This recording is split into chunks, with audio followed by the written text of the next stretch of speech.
देखा कि बहुत ज्यादा वारदातें हो रही थी, तो लोग शहरी बहुत ज्यादा परेशान थे। तो जब से आप आए हैं आपने चोरों को नकेल डाल के रख दिया है। तो आपने माशाल्लाह मुझे पता चला है कि एक गैंग 3 रुकनी गैंग पकड़ा है जो मोटरसाइकिलों की चोरी की वारदातें करता था। इस हवाले से आप सुनने वालों को क्या मैसेज देंगे?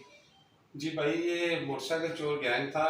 ये मस्जिद के बाहर से, पार्क्स के बाहर से और ये जो हॉस्पिटल वगैरह से बाइक चोरी करते थे। आगे ये इन्वॉल्व थे, एक इनके साथ मैकेनिक है और एक कबाड़िया इन्वॉल्व था। जी। ये बाइक से ले जाके वो मैकेनिक खोलता था और कबाड़िए को ये पार्ट्स में कबाड़ की सूरत में फरोख्त कर देते थे। तो इनसे हमने जनवन 8 मोटरसाइकिल रिकवर की हैं और कुछ नकदी रिकवर की है 1.5 लाख रुपया, जिनकी कबाड़ में बिक चुकी हैं बाइक्स। उनको वो पैसों की शक्ल में रिकवरी देंगे।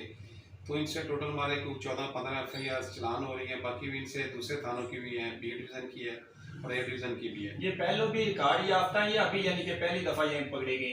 नहीं, ये पहली दफ़ा पकड़े गए हैं, फ्रेश हैं। जी। तो इनमें से तो एक मजे की बात है, एक वो माँ मस्जिद भी है, कारी भी है, वो मस्जिद में इमामत भी कराता था। साथ में मोटरसाइकिलें भी चोरी करता हाँ है और जी। इमामत भी करवाता जी बिल्कुल, वो पार्ट टाइम वो काम भी करता था और ये काम भी कर रहा था पार्ट टाइम। है। तो आप देखने वालों को क्या मैसेज देंगे?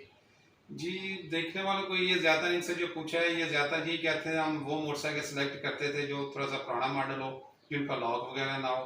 तो देखने वालों को ये है कि आप अपनी बाइक्स की, आपकी भी जिम्मेदारी बनती है, उसको सेफ जगह पे खिलाएं। जो स्टैंड वगैरह, पार्किंग स्टैंड बने वहाँ पे पार्क करें। 10-20 रुपए की बचत बचाने की खातिर यानी कि अपनी बैग चोरी हाँ करवा जी, अगर 10-20 रुपए की बचत की खातिर आप अपनी 50,000 की, 1 लाख की बाइक चोरी करवा लेते हैं, तो 10-20 रुपए आप अफोर्ड करें। और जो मसलन हॉस्पिटल है तो उधर भी स्टैंड बना हुआ है, आप सेफ पार्किंग करें, डबल लॉक इस्तेमाल करें। तो ये लोग भी डिस्करेज हों।